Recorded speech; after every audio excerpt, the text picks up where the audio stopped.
Қазақстанда тарихый окуя орун алды. Өлкөнүн жаңы бир палаталуу мыйзам чыгаруу органы биринчи чакырылыштагы курултай ишке киришти. Биринчи сессияны Касым-Жомарт Токаев ачты. Президент курултайдын ишинин башталышын өлкө тарыхында жаңы барак жана саясий системаны жаңылоо процессинин башталышы деп атады. Депутаттардын алдында конкреттүү милдеттер турат. Биринчи кезекте алар мыйзамдарды жаңы конституцияга ылайык келтирип, мыйзам чыгаруу ишинин сапатын камсыз кылууга тийиш. Мында бир палаталуу парламенттин ыйгарым укуктары кыйла кеңейтилген. Курултай сот жана аткаруу бийлик органдарын түзүүгө, жогорку аудитордук палатанын республикалык бюджетинин аткарылышы боюнча отчетторун бекитүүгө катышат. Өкмөткө ишенбөөчүлүк көрсөтүү добушун билдире алат. Президенттин айтымында депутаттардын негизги жоопкерчилиги шайлоочулардын тапшырмаларын аткарып, мамлекеттин кызыкчылыгына кызмат кылуу.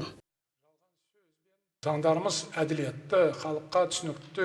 Мыйзамдар адилеттүү, элге түшүнүктүү жана прогрессивдүү заманбап талаптарга жооп берүүчү болушу керек. Жарандардын тагдырына жана жашоосуна тиешелүү болгондуктан ар бир ченем, ар бир пункт кылдат каралып, ар тараптуу талкууланышы зарыл. Жыйынтыгында курултай өлкөнүн мыйзамдарын мезгилдин талаптарына ылайык модернизациялоону камсыз кылышы керек. Улуттук кызыкчылыктарды, коомдун актуалдуу суроо талаптарын жана дүйнөлүк заманбап тенденцияларды эске алуу менен бул ишти ыкчам жана сапаттуу жүргүзүү зарыл. Ескере отырып, бұл жұмысты жедел әрі сапалы атқарған жөн.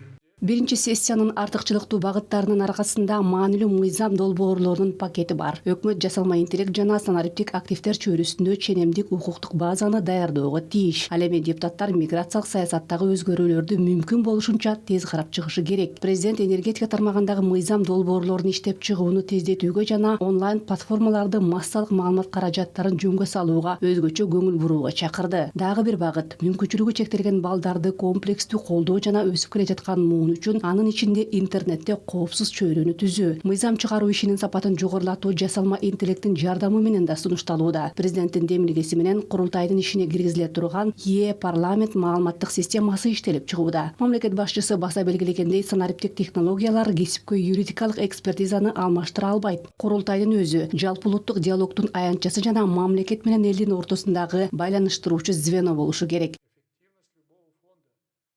Халық сіздерге зор сенім. Эл сиздерге үмүт артып турат. Биринчи, бул ишенимди актап, коомго чыныгы пайда алып келген иштери менен алектенүүгө тийишсиздер. Бардык чечимиңер өлкөнүн тагдырына жана мамлекеттин келечегине түздөн-түз таасир этет. Ошондуктан ар бир кадамыңарды кылдааттык менен таразалап, ойлонуштуруу керек. Биринчи орунда жеке кызыкчылык эмес, өлкөнүн кызыкчылыгы турууга тийиш.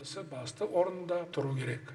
Президент алдыдагы кадрдык чечимдер тууралуу да айтып өттү. Курултайдын түзүмү түзүлгөндөн кийин Касым-Жомарт Токаев вице-президент жана премьер-министрликке талапкерлерди депутаттардын кароосуна киргизет. Кеңешүүлөрдөн кийин өкмөттүн жаңы курамы бекитилет. Коопсуздук кеңешинин төрагасынын орун басарын дайындоо пландалууда. Мамлекет башчысы негизги бийлик органдары түзүлгөндөн кийин элге жылдык кайрылуусун жасайт. Ал эми аягөөн айынын экинчи жарымында Казакстан элдик кеңеши түзүлө баштайт. Жаңы консультативдик орган өлкөнүн этникалык, аймактык, социалдык жана коомдук саясий ар түрдүүлүгүн бириктирип, мыйзам чыгаруу демилгеси укугуна ээ болот. Президенттин айтымында бул чечимдер бийликтин дээрлик бардык негизги институттарын жаңыртууга мүмкүндүк берет. Бул өлкөдөгү саясий реформага жаңы дем берет.